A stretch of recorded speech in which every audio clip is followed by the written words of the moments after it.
नमस्कार साथियों, एनालाइजर में आप सभी का स्वागत है। आज के इस वीडियो में हम बात करेंगे वो ये जो सीएमओ की भर्ती होने वाली है, उस सीएमओ की भर्ती के विषय में जो उसका सिलेबस है, उस सिलेबस को विस्तार से समझने की कोशिश करेंगे। सिलेबस में एक ही पेपर होगा, बाकी 30 अंक का इंटरव्यू होगा।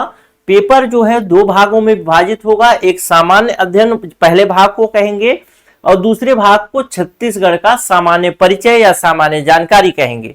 अगर मैं पहले भाग पर बात करूं तो देखेंगे कि छत्तीसगढ़ की संस्कृति एवं स्वरूप विशेषताएं, सिंधु घाटी की सभ्यता, कुल मिला के छत्तीसगढ़ नहीं, भारतीय संस्कृति स्वरूप एवं विशेषताएं, कुल मिला के इंडियन हिस्ट्री से संबंधित प्रश्न है जो कि एंशियंट हिस्ट्री से संबंध रखता है, प्राचीन इतिहास से संबंध रखता है।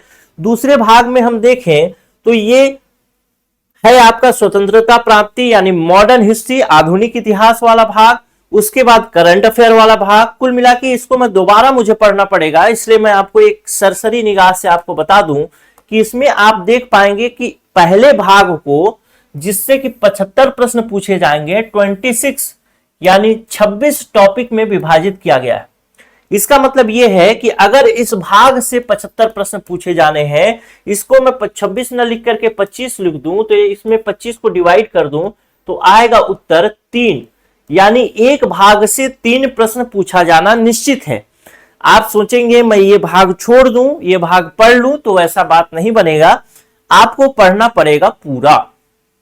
एग्जामिनर ने पहले ही बता दिया है कि आपको हर भाग से मैं 3 प्रश्न पूछूंगा, और अगर आप ऐसी स्थिति में वो भाग छोड़ करके जाते हैं, वो पॉइंट छोड़ करके जाते हैं, तो आप एक बेवकूफी भरा निर्णय ले रहे हैं अपने जीवन में, क्योंकि आप फिर कभी सेलेक्ट ही नहीं हो पाएंगे, बहुत सारे टॉपिक छूट जाएंगे, तो फिर उससे जो प्रश्न आएंगे वो या तो गलत होंगे या तो फिर आपसे नहीं बनेंगे। क्लियर होगा मेरी बात? तो अगर भाग 1 की बात करूं तो इससे आपके 75 प्रश्न पूछने हैं।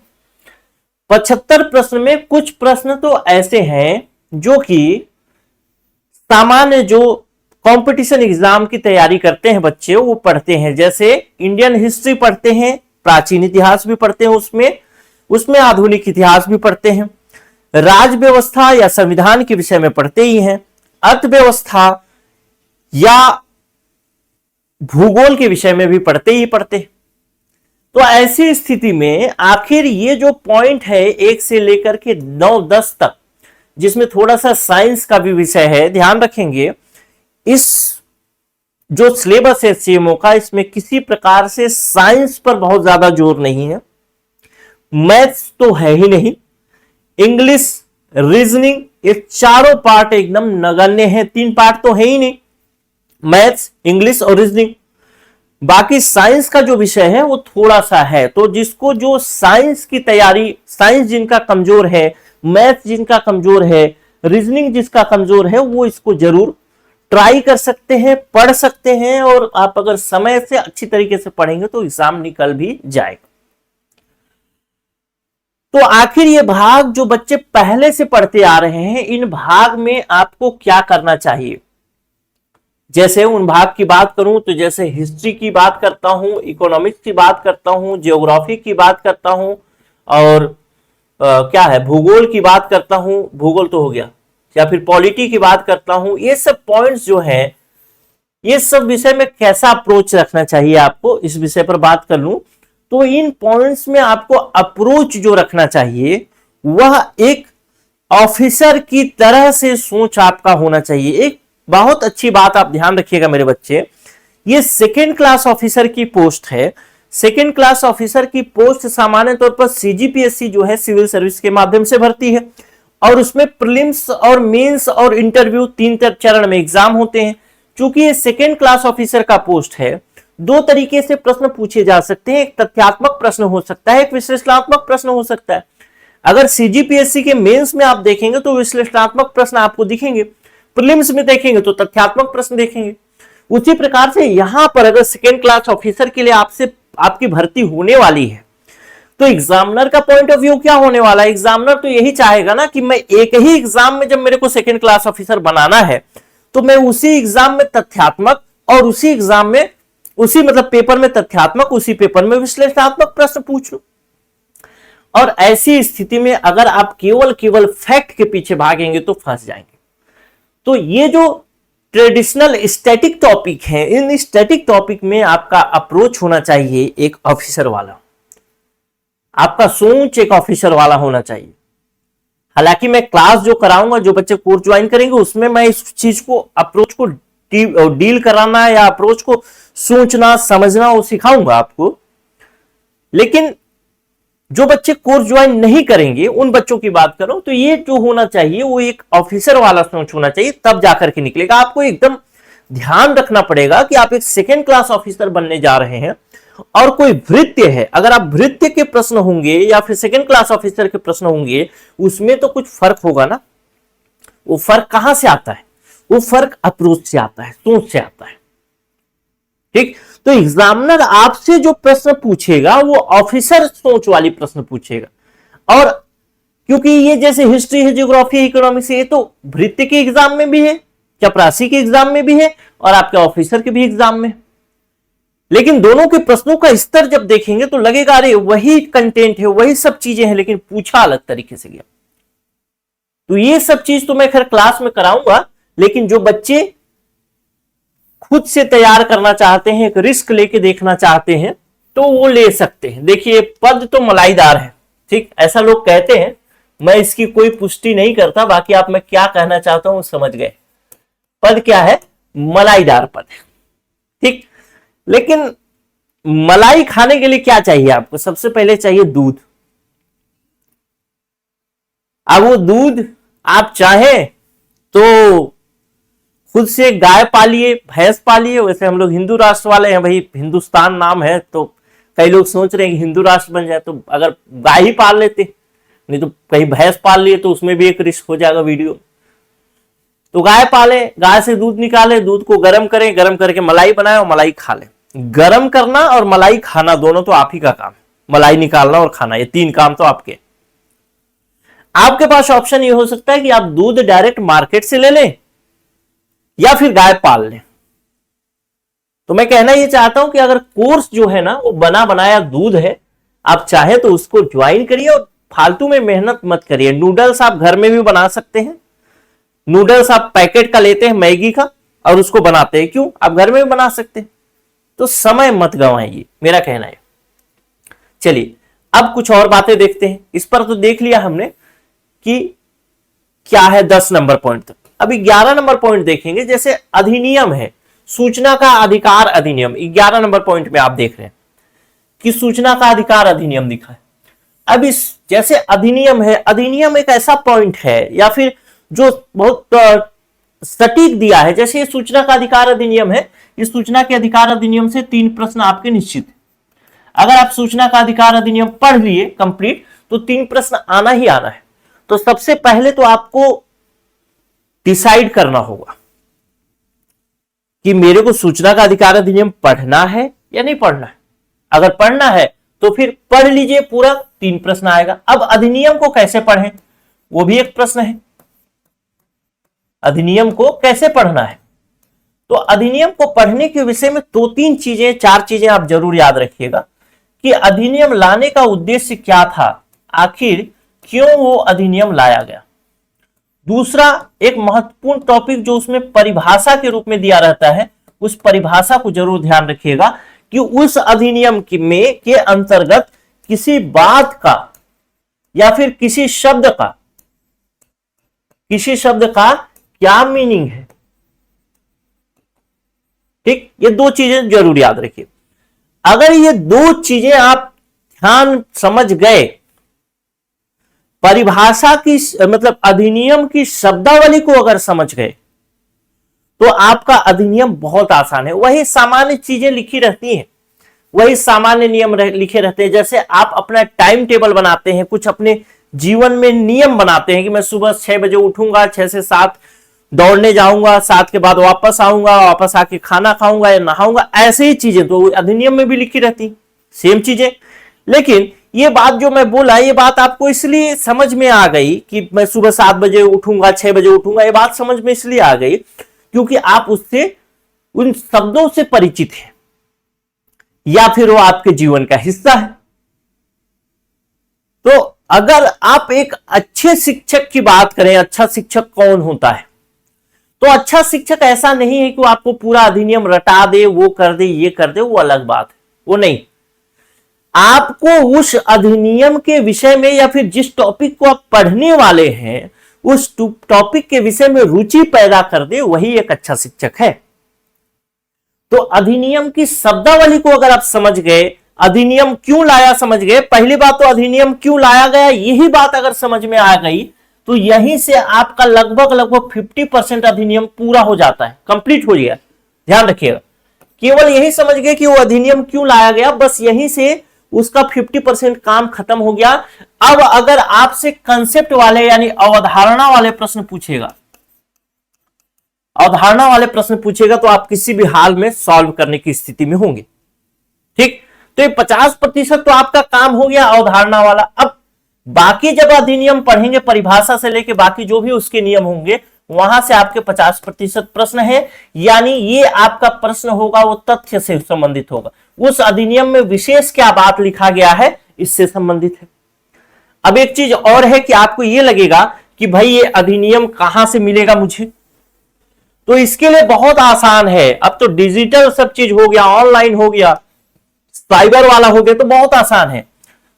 गूगल में सर्च करिए अधिनियम के विषय में, जैसे सूचना का अधिकार अधिनियम 2005 सर्च करिए और उसे डाउनलोड करिए और पढ़ना शुरू कर दीजिए। मैंने दो बातें बताई आपको, वो अधिनियम क्यों लाया गया, दूसरा उसके परिभाषा। अगर दो बातें आपने समझ गई, पहली बात तो अधिनियम क्यों लाया गया यही समझ लिए, तो 50% आपने तैयारी कर ली उस अधिनियम की, यानी 3 प्रश्न आएंगे तो 1.5 प्रश्न आपसे बनेंगे, मतलब अगर अवधारणा से प्रश्न पूछा तो। बाकी फैक्ट वाले के लिए आपको पढ़ना पड़ेगा। जब भी गूगल से डाउनलोड करें अधिनियम कोई भी डेटा, तो एक चीज जरूर ध्यान रखें कि यह चीज क्या होता है, दिन ब दिन क्या होता है, संशोधन होता रहता है। तो इस संशोधन को विशेष तौर पे आपको ध्यान रखना है कि आपको जो भी अधिनियम डाउनलोड करना है वो पूर्ण रूप से संशोधित अधिनियम ही डाउनलोड करना है, क्योंकि प्रश्न एग्जामिनर कहां से पूछता है, जहां पर आप दुविधा की स्थिति में होते हैं वहीं से प्रश्न पूछता है। और दुविधा की स्थिति में एग्जामिनर समझता है कि भाई ये अगर ये अधिनियम संशोधित हुआ है, बदला गया है, उसके कुछ पॉइंट्स को बदले गए हैं संसद द्वारा या राज्य विधानमंडल द्वारा, तो वो चीज आपको उसको लगेगा कि भाई ये शायद ये अपडेटेड ना हो तो आदमी पूछ लेता है। बच्चा नहीं पढ़ा होगा, स्टूडेंट नहीं पढ़ा होगा, अभ्यर्थी नहीं पढ़ा होगा, तो उसको पूछ लेते हैं ऐसा। तो संशोधित अधिनियम ही डाउनलोड करें, जो एकदम से अपडेटेड हो वही अधिनियम डाउनलोड करें। जैसे आपसे अगर बात करूं तो सूचना का अधिकार अधिनियम 1 नंबर पॉइंट, ये आप डाउनलोड कर सकते हैं।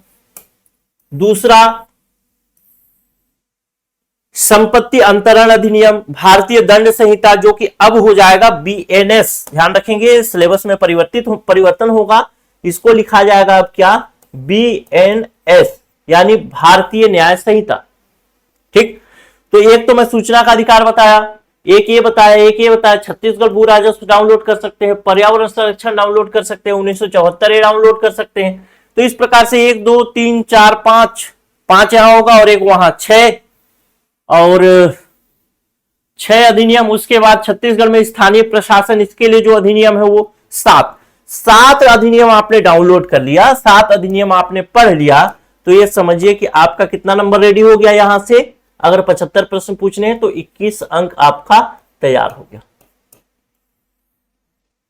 समझ गए? अधिनियम की शब्दावली बहुत जरूरी है। जैसे आपसे पूछता है संपत्ति अंतरण अधिनियम या फिर यहां पे लिखा है भू राजस्व संहिता, तो ये अधिनियम और ये संहिता में क्या फर्क है, क्या अंतर है, क्यों अधिनियम बोलते हैं कभी संहिता बोलते हैं। पर्यावरण अधिनियम के बीच में जैसे यहां पे ब्रैकेट दिया है, कोष्टक में लिखा है, तो इस कोष्टक का क्या मीनिंग है, क्यों कोष्टक में दिया है, ब्रैकेट में क्यों दिया है, इन सब चीजों को आपको समझना पड़ेगा, तब जाकर के ये पार्ट आपका कंप्लीट होगा। क्लियर है? अब दूसरी बात मैं करता हूं, दूसरी बात जो है वो छत्तीसगढ़ के विषय में। तो छत्तीसगढ़ तो सामान्य है, वो आप तैयार कर सकते हैं। इसमें कुछ चीजें हैं जैसे पंचायती राज अधिनियम है, इसके अलावा 1-2 पॉइंट्स और हैं जिसको आपको तैयार करना चाहिए अलग से, जैसे यातायात, पर्यावरण संरक्षण, ये सब टॉपिक आप सामान्य तौर पर नहीं पढ़ते। टेलीफोन, मोबाइल सेवाएं, ये भी आप सामान्य तौर पर नहीं पढ़ते, तो ये सब चीजें आप तैयार करना चाहिए आपको, ठीक है। अब कुछ गुरु ज्ञान दे देता हूं, ठीक है, गुरु को ज्ञान देना जरूरी है, वही काम है उसका, तो एक गुरु ज्ञान दे देता हूं। कोई भी एग्जाम हो, सीएमओ का एग्जाम हो या फिर कोई भी एग्जाम हो, जो एग्जाम आपका वनडे हो रहा है उसकी बात कर रहा हूं,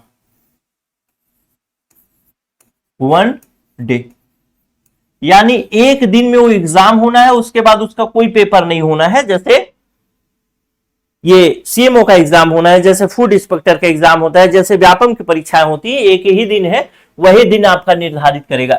ऐसी परीक्षाओं में सबसे महत्वपूर्ण जो टॉपिक है, सबसे महत्वपूर्ण जो बात है, आप कोई भी परीक्षा निकाल सकते हैं जो वनडे, कोई भी परीक्षा, सीएमओ तो बहुत अलग बात है, छोटी बात तो नहीं है, सेकंड क्लास ऑफिसर का पोस्ट है, लेकिन कोई भी एग्जाम निकाल सकते हैं। एक ही चीज आपके अंदर रखनी है, वो है आत्मविश्वास। अगर ये चीज आपके पास है तो आप एग्जाम आराम से निकाल सकते हैं, कोई दिक्कत नहीं है। लेकिन ये चीज बहुत आसानी से नहीं आती, ये चीज, इस चीज के लिए मेहनत लगती है। आत्मविश्वास खुद से अपने आप नहीं आता, आत्मविश्वास आता है पढ़ाई से।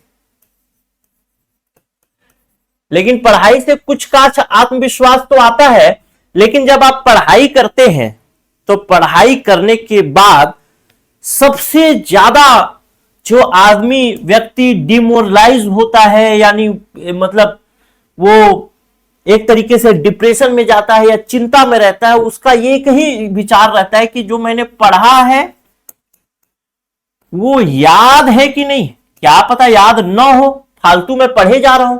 और जो मेहनत करेंगे ना, उन्हीं के अंदर ये डाउट आता है, केवल उन्हीं के अंदर डाउट आता है। जो मेहनत नहीं करेंगे उनके लिए सब बराबर है, ठीक। तो 6 दिन, 7 दिन, 8 दिन में डाउट फिर से आएगा, और उसी से लड़ना रहता है। जो अभ्यर्थी होते हैं, एस्पिरेंट होते हैं, उनको केवल उसी डिप्रेशन वाली चीज से लड़ना रहता है कि क्या मैं जो पढ़ा हूं याद है भी कि नहीं, एग्जाम में जाऊंगा तो कहीं पता चला याद ही नहीं आया।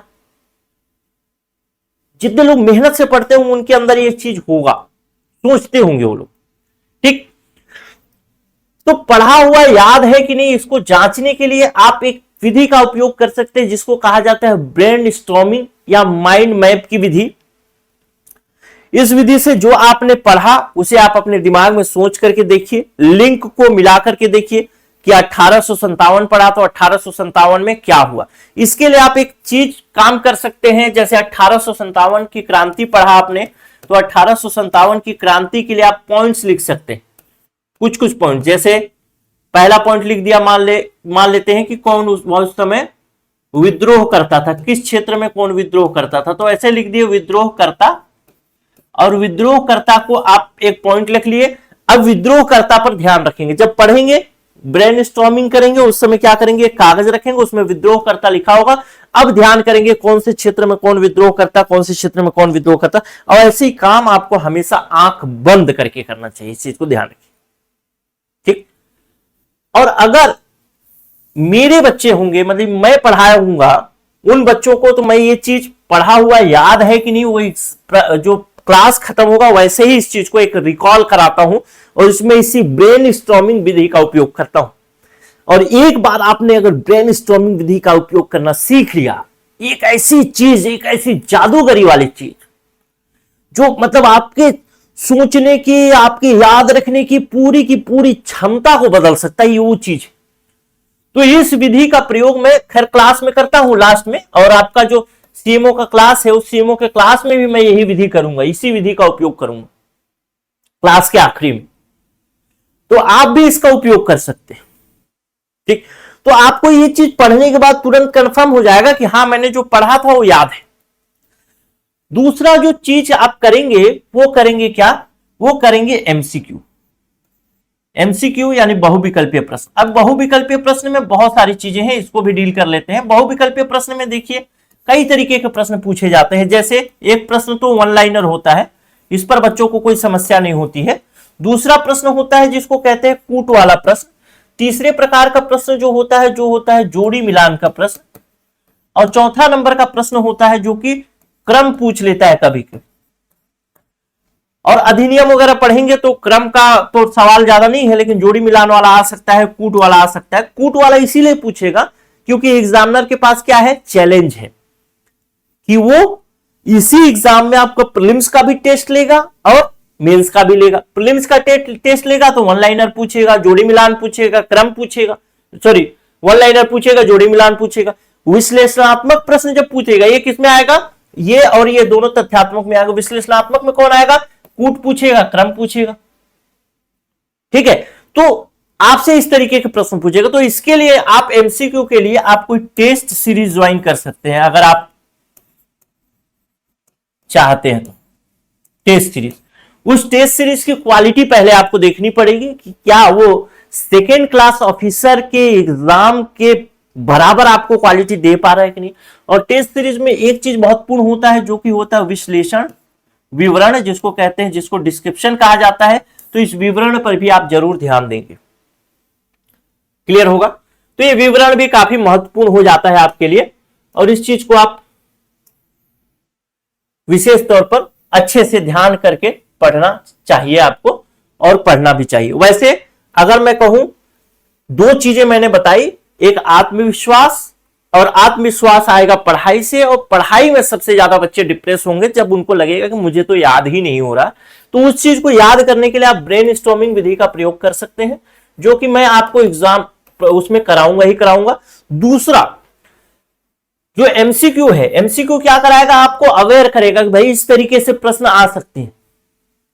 तो उसका भी विधि का ये भी आप कर सकते हैं। बाकी हम क्या करेंगे, हम क्लास जो करेंगे ना, उस क्लास में पहले थ्योरी पढ़ाऊंगा। थ्योरी पढ़ाने के बाद ब्रेनस्टॉर्मिंग से उन चीजों को याद कर लेंगे हम उसी समय। याद करने की जरूरत ही नहीं, मैं तो कहता हूं ना, भूलना सबसे कठिन काम है, याद करना बहुत आसान। भूल पाए हैं क्या आप उसको? नहीं भूल पाए हैं ना। याद आती है कभी कभी, या फिर आता है। जो भी याद करना सबसे आसान, भूल पाना सबसे कठिन। ठीक, तो ये चीज जो है ब्रेनस्टॉर्मिंग की बात करूंगा तो क्लास में ही आपको याद होना है, उसमें तो कोई दिक्कत ही नहीं। ठीक, और बाकी एमसीक्यू तो क्लास जैसे खत्म होगा वैसे ही मैं कराऊंगा, क्या, एमसीक्यू कराऊंगा। मतलब एक एक टॉपिक खत्म होता जाएगा, उसका बहुविकल्पीय प्रश्न कराते जाएंगे, ताकि आपको कहीं पर कोई डाउट ही न रहा। वीडियो के माध्यम से ही करा दूंगा, अच्छा रहता है, उसमें थोड़ा डिटेल में समझा पाऊंगा। ठीक, लाइव क्लास में तो मजा नहीं आता उतना, लेकिन रिकॉर्डेड क्लास रहता है तो अच्छा लगता है पढ़ाने में। ठीक, लाइव में थोड़ा डिस्ट्रैक्शन भी होता है कभी कभी। तो ये सब चीजें करनी है, ये सब चीजें करेंगे तो सिलेक्शन आपको बहुत अच्छे तरीके से होगा। आपको सिलेक्शन के लिए इस एग्जाम में नहीं, किसी भी एग्जाम में सिलेक्शन के लिए क्या चाहिए, आत्मविश्वास चाहिए। और दूसरा, प्रश्न की प्रकृति कैसी है ये पता होना चाहिए। आत्मविश्वास के लिए आप करें पढ़ाई, और पढ़ाई के साथ आप करें ब्रेनस्टॉर्मिंग, ये आपका काम आ जाएगा किसी भी एग्जाम में। वनडे एग्जाम के लिए, प्रश्न की प्रकृति के लिए आप एमसीक्यू देख सकते हैं। एमसीक्यू में भी आपको सभी प्रकार के प्रश्न रहे, कूट वाले प्रश्न रहे, जोड़ी मिलान वाले प्रश्न रहे, वन लाइनर प्रश्न रहे, क्रम वाले प्रश्न रहे, तो ज्यादा सही है। ठीक, तो ये दो चीजें करके आप किसी भी एग्जाम में 100% सेलेक्ट ले सकते हैं, कोई दिक्कत नहीं। मलाईदार पोस्ट है मैंने बताया, और मलाई खाने के लिए आपको दूध गर्म करना पड़ेगा, मलाई निकालना पड़ेगा और खाना पड़ेगा। ये तीन चीजें आपके पास है। आपके पास विकल्प उससे आगे ये है कि आप दूध खरीदें या तो फिर गाय पाल लें। तो गाय पालना कोई बुद्धिमानी का काम नहीं है, बाकी आप पाल भी सकते हैं। वैसे हमारा कोर्स चालू हो चुका है और उसमें कुछ ऑफर भी है, उसके बारे में बता देता हूं।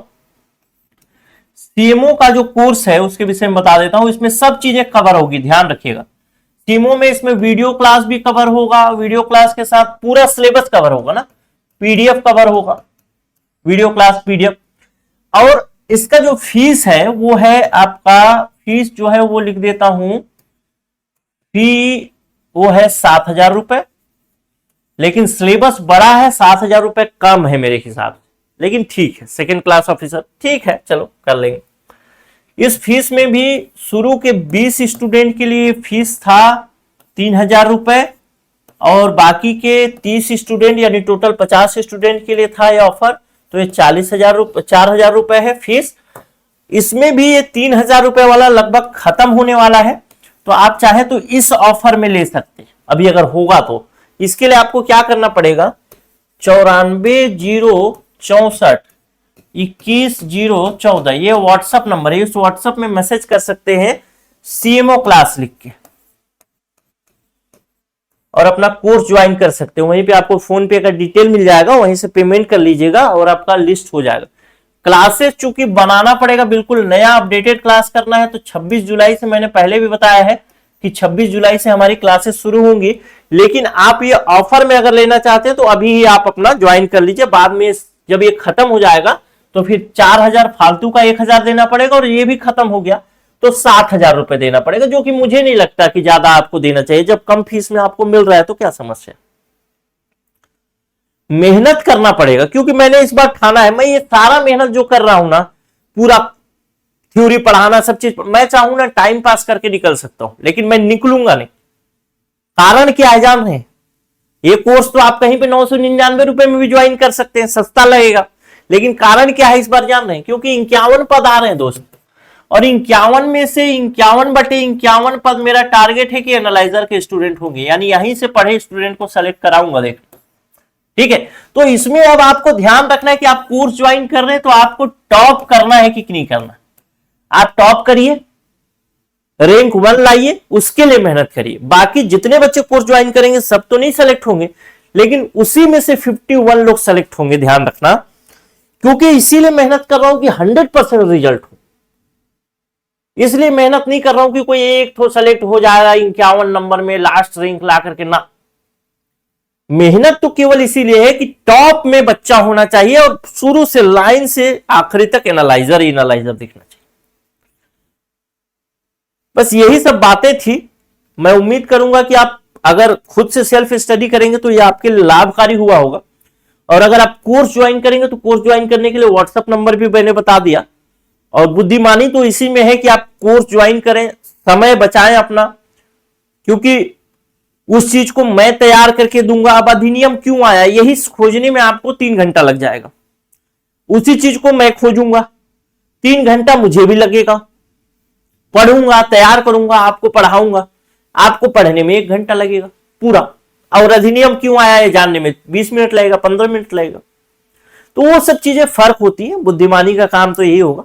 बाकी अगर आप सेल्फ स्टडी कर रहे हैं तो सेल्फ स्टडी सबसे बेस्ट है, क्योंकि किसी भी एग्जाम को निकालने के लिए कोचिंग जरूरी नहीं है। सीएमओ का एग्जाम हो चाहे कोई भी एग्जाम हो, कोचिंग तो अब एक ऐसा हो गया है ना, कोचिंग एक बैसाखी जैसा हो गया। बैसाखी सपोर्ट, ऐसे बैसाखी लगा के चलते हैं ना लंगड़े लोग, दिव्यांग लोग सॉरी, तो वो बैसाखी जैसा हो गया कि कोचिंग के बिना होगा ही नहीं। लेकिन कोचिंग के बिना भी पॉसिबल है, कोचिंग के बिना सिलेक्शन होते हैं, बहुत सारे बच्चे कोचिंग के बिना सेलेक्ट होते हैं। लेकिन अब वही बात है कि चीजें आसानी से मिल जा रही हैं, तो फिर क्यों लोग मेहनत करेंगे। लोग धीरे धीरे क्या हो रहे हैं, आलसी होते जा रहे हैं। तो पता चला कि पूरा ही एनालिसिस करने में लगे हुए हैं, पूरा सिलेबस निकाल रहे हैं, ये अधिनियम ढूंढ के निकाल रहे हैं, और आपके बगल वाला लड़का जो है कहीं कोचिंग ज्वाइन कर लिया और वहां से पूरा पढ़ लिया, अच्छे से पढ़ा दिया गया, वो सेलेक्ट हो गया। आप जीवन भर यही कोसते रह जाएंगे अपने आप को कि काश मैं भी कोचिंग ज्वाइन कर लेता, मैं उतना सारा ना निकालता। लेकिन इस चीज से मैं ये नहीं कर रहा हूं कि आप कोचिंग ज्वाइन करिए, इस चीज को ध्यान रखिएगा। बिना कोचिंग के सिलेक्शन होते हैं, इस चीज को बिल्कुल मन में ठानिए। सिलेक्शन का मूल मंत्र ही है सेल्फ स्टडी। मैं यहां पे पढ़ाऊंगा तो मेरे पढ़ा देने मात्र से, चाहे किसी भी कोचिंग संस्थान के शिक्षक के पढ़ा देने मात्र से आपका सिलेक्शन कभी नहीं हो सकता। आपको सेल्फ स्टडी तो करना ही पड़ेगा। लेकिन हां, एक बात यही है कि जब मैं पढ़ाऊंगा या कोई शिक्षक पढ़ाएगा जो अच्छा पढ़ाता हो, तो आपका जो सेल्फ स्टडी का टाइम होगा, सेल्फ स्टडी की इफिशियंसी होगी, वो चीजें बढ़ जाएगी। नहीं तो आप एक अधिनियम उठाएंगे, सूचना का अधिकार है, ये तो बहुत खराब है, तो कुछ समझ नहीं आता, छोड़ो यार एग्जाम नहीं देना। वो शब्दों से जब परिचित हो जाएंगे ना, तो आपको मजा आने लगेगा उसको पढ़ने में। तो वो चीज है, आपके अंदर एक रुचि पैदा हो जाएगी। नहीं तो सेल्फ स्टडी तो आपको कोचिंग करने के बाद भी करना है। सेल्फ स्टडी आपको खुद भी करना है, सिलेक्शन के लिए सेल्फ स्टडी ही एक ऑप्शन है, दूसरा कोई ऑप्शन नहीं, लास्ट ऑप्शन वही। लेकिन उस लास्ट ऑप्शन को आसान बनाने का काम करता है कोचिंग, गाइड, किताबें, बहुत सारी चीजें। ठीक है, तो इस चीज को ध्यान रखिएगा, अच्छे से पढ़िए, शुरू करिए। अभी समय है, समय कम भी है, उतना समय नहीं है, कभी भी नोटिफिकेशन आ जाएगा तो फिर समय कम है। अभी शुरुआत में जब क्लास लूंगा तो मैं एक एक क्लास करके डालूंगा। और हाँ, जो भी बच्चे कोर्स ज्वाइन करे भाई, उनसे मैं एक चीज कहूंगा, पढ़ना यार, इस 51 में 51 लाना है तो पढ़ो यार, मजे आ जाए, निकाल लेते हैं इस बार। कब तक बैठे रहोगे बताओ तो? ट्रेन देखिए एक ही जा रहा है, उसी में फर्स्ट एसी है, उसी में सेकेंड एसी, उसी में थर्ड एसी, उसी में स्लीपर, उसी में आपको जनरल भी मिल जाए। तय आपको करना है कि आपको जनरल में जाना है, फर्स्ट एसी में, सेकेंड एसी में। और कब तक जनरल में जाते रहोगे यार, कब तक जाते रहोगे बताओ? ये सब चक्कर से निकलो और लो एक सेकेंड क्लास ऑफिसर का पोस्ट, मेहनत करो, तैयारी करो अच्छे से, निकालो यार। कोई मतलब नहीं है साला ये सब में रखा हुआ है, बस ऐसे ही एक चल रहा है, लूप की तैयारी चल रहा है, नहीं, ये सब चीजें छोड़ो, निकालो, खत्म करो। अब उम्र हो गई है तो। और एक चीज और कि इस बार क्लास जो लूंगा ना, वो क्लास में सोच रहा हूं कि थोड़ा लंबा लूंगा, क्योंकि देखिए वैकेंसी कभी भी आ जाएगी, तो वैकेंसी कभी भी आ जाएगी तो फिर थोड़ा सिलेबस को कवर करना बहुत तेजी से फिर करना पड़ेगा अगर लास्ट में करूंगा। तो उससे अच्छा यह है कि अभी स्लो चलेंगे, क्लासेस 1 घंटा या उससे ऊपर का भी हो सकता है। तो जो जुनूनी लोग होंगे वही ज्वाइन करें और तैयारी करें, बाकी सेल्फ स्टडी तो करना ही करना पड़ेगा। नमस्कार, जय हिंद।